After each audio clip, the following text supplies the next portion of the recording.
अथ कीलकस्तोत्रम्। अस्य श्रीकीलकस्तोत्रमहामन्त्रस्य विशुद्धज्ञानऋषिः अनुष्ठुप् छन्दः।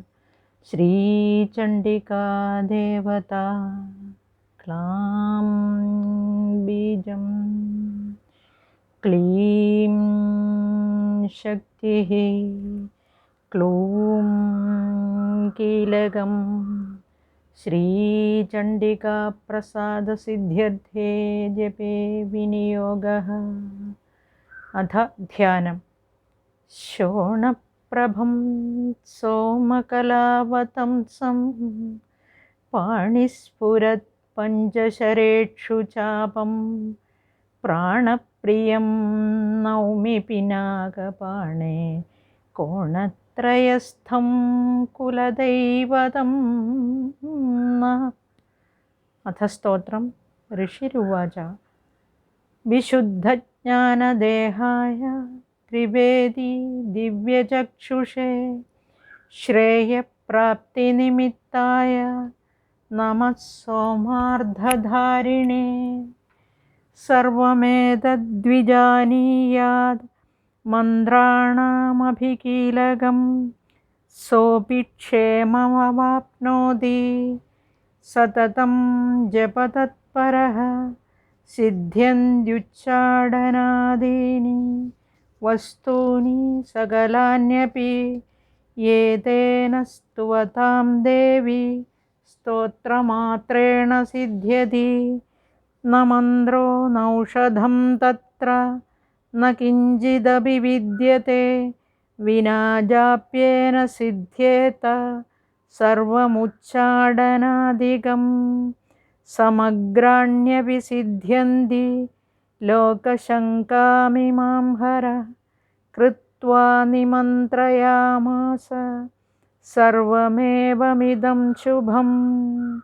स्तोत्रं वै चण्डिकायास्तु तच्च गुह्यं चकारस। समाप्तिर्न च पुण्यस्य तां यथा वह्नियन्द्रणाम्। सोऽपि क्षेममवाप्नोति सर्वमेव न संशयः। कृष्णायां वा चतुर्दश्याम् अष्टम्यां वा समाहितः ददाति प्रतिगृह्णाति नान्यथैषा प्रसीदति। इत्थं रूपेण कीलेन महादेवेन कीलितं यो निष्कीलां विधायैनां नित्यं जपति संस्फुटं। स सिद्धः सगणः सोऽपि गन्धर्वो जायते वने न चैवाप्यडतस्तस्य भयं क्वापीह जायते। नापमृत्युवशं याति मृतो मोक्षमवाप्नुयात्। ज्ञात्वा प्रारभ्य कुर्वीत ह्यकुर्वाणो विनश्यति ततो ज्ञात्वैव सम्पन्नम्।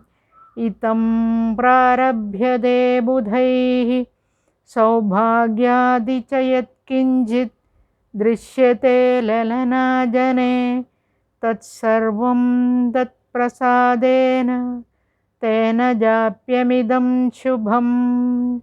शनैस्तु जप्यमानेऽस्मिन् स्तोत्रे सम्पत्तिरुच्चकैः भवत्येव समग्रापि ततः प्रारभ्यमेव तद्।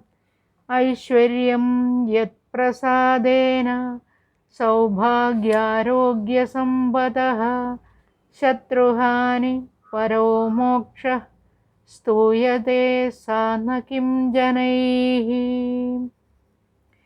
ॐ श्रीं क्लीं ह्रीं सप्तशती चण्डिके उत्कीलनं गुरु गुरु स्वाहा। इति कीलकस्तोत्रम्।